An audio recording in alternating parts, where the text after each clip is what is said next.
Rent a girlfriend chapter 412 आ चुका है और आज हम देखेंगे इस चैप्टर में ऑथर ने क्या रायता फैलाया है। चैनल पर नहीं हो तो make sure to subscribe. Chapter की शुरुआत होती है ड्राइविंग स्कूल से। काजुआ ड्राइविंग सीख रहा है पर तभी उसकी नजर बगल वाली कार पर पड़ती है जहाँ पर होती है हमारी मामी चान। काजुआ इतना चौंक जाता है कि उसका ध्यान भटक जाता है। तभी इंस्ट्रक्टर उसे चिल्लाकर कहता है, अबे घोंचू क्या कर रहा है, मरवाएगा क्या, सड़क पर ध्यान दे ले। क्योंकि काजुआ ने मामी चान को देख लिया है तो वो बहुत ही बड़ी उलझन में है। वो सोचता है क्या मामी उसका पीछा कर रही है या उसका शेड्यूल कॉपी कर रही है। अबे घोंचू वो इन दोनों में से कुछ भी नहीं कर रही है। इस लौंडे को कब समझ आएगा। उसके मन में एक ख्याल आता है, क्या वो अब मुझसे प्यार करती है। पर वो तुरंत खुद को डांटता है, नहीं बेवकूफ मत बन बे, तेरे में खासियत क्या है, तू तो निकम्मा है बे, तुझसे वो प्यार ही क्यों करेगी। फिर ब्रेक के दौरान काजुआ अपनी जॉब एप्लीकेशन फॉर्म भरने बैठता है। सवाल बहुत ही मुश्किल होता है, आपकी काबिलियत क्या है। अब अगर तुम काजुआ को अच्छे से जानते हो तो भाई इस लौंडे के पास काबिलियत ही क्या है भाई, अभी तक एक रियल गर्लफ्रेंड नहीं बना पाया। इसी बात पर काजुआ दुखी होकर सोचता है कि उसने पूरा कॉलेज बस प्यार के चक्रों में ही निकाल दिया। वो मिजुहारा को कामयाबी की खबर देना चाहता है पर उसे अपनी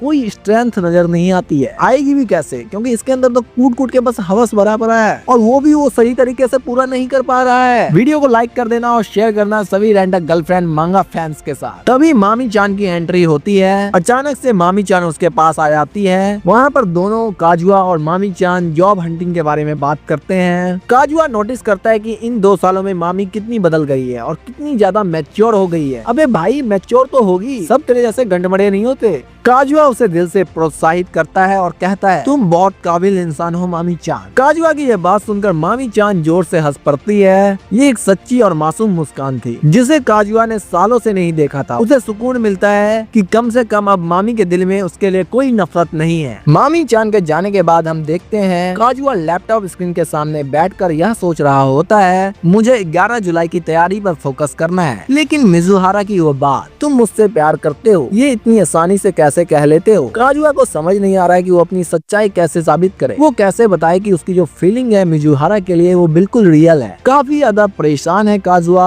काजुआ सोचता है क्या मुझे उसे चिजुरू इचिनोज बुलाना चाहिए, क्या नाम बदलने से मेरा प्यार सच्चा लगेगा। अबे घोंचू काजुआ, बाबू सोना करने से रियल प्यार नहीं मिलता। काजुआ मन ही मन सोचता है ये सब मैं अकेले सोचकर पागल हो जाऊंगा, मुझे मिनी से सलाह लेनी ही होगी। दूसरी तरफ मिनी यामोरी पहले ही अपनी प्लानिंग कर चुकी है। वो काजुआ और चिजुरू के बीच की दूरियां को खत्म करना चाहती है। तभी सड़क पर एक ठगी लौंडा उससे कहता है, हे क्यूटी, क्या तुम ड्रिंक पियोगी एक हमारे साथ। मिनी कहती है, सॉरी भाई, मैं किसी का वेट कर रही हूँ। मिनी खुद से कहती है, मास्टर काजुआ तो बिल्कुल डिप्रेशन में चले गए हैं, अगर मैंने कुछ नहीं किया तो वो पक्का हार मान लेंगे। चिजुरू सान भी कम नहीं है, उन्होंने मास्टर को इतना तड़पाया है, मुझे आज सच का पता लगाना ही होगा। अबे मिनी यार, तुझे सच का पता लगेगा कैसे, सच का पता तो आज तक ऑथर को नहीं लगा। तभी वहाँ पर मिजुहारा की एंट्री होती है। उसे देखकर सड़क पर चलते लोगों की आंखें फटी फटी रह जाती है और तुम सबकी भी आंखें फटती होंगी जब तुम रेंट अ गर्लफ्रेंड का एनिमेशन देखते होगे। वहीं अगल बगल के लौंडे आपस में बात कर रहे होते हैं, भाई जाना बात कर उससे, पागल है क्या, इतनी सुंदर लड़की है, पक्का कोई इसका बॉयफ्रेंड होगा, अपनी औकात से बाहर है ये मामू। चिजुरू मिनी से कहती है, सॉरी मुझे आने में थोड़ी देर हो गई। मिनी हैरान होकर कहती है, अरे बाप रे चिजुरू सान, आपने तो आते ही आग लगा दी, मैं तो बिना मेकअप के बैग पैक टांगे खड़ी हूँ और आप यहाँ किसी मॉडल की तरह लग रही हैं। चिजुरू कहती है, अरे नहीं, मैं बस काम से सीधे यहीं आ रही थी। मिनी कहती है, अब वाकई बहुत खतरनाक है। खैर चलिए आज ही गर्ल्स गेट टुगेदर शुरू करते हैं, बस अब मास्टर का इंतजार है। तो क्या काजुआ आज अपनी हिम्मत जुटा पाएगा, क्या मिनी की ये प्लानिंग काम आएगी, देखेंगे नेक्स्ट चैप्टर में। क्या ये एक नए रिश्ते की शुरुआत है या फिर से राइटर ने कोई रायता फैलाया है, कमेंट में जरूर बताना। जैसे ही नया चैप्टर आएगा ऑथर नया रायता लेकर आएगा तुम सबके सामने फैलाने के लिए, उसको साफ करेंगे हम और आप मिलकर। सबसे पहले मेरे चैनल पर तो जाते जाते सब्सक्राइब कर लो, नहीं तो तुम्हारी किस्मत भी काजुआ की तरह हो जाएगी।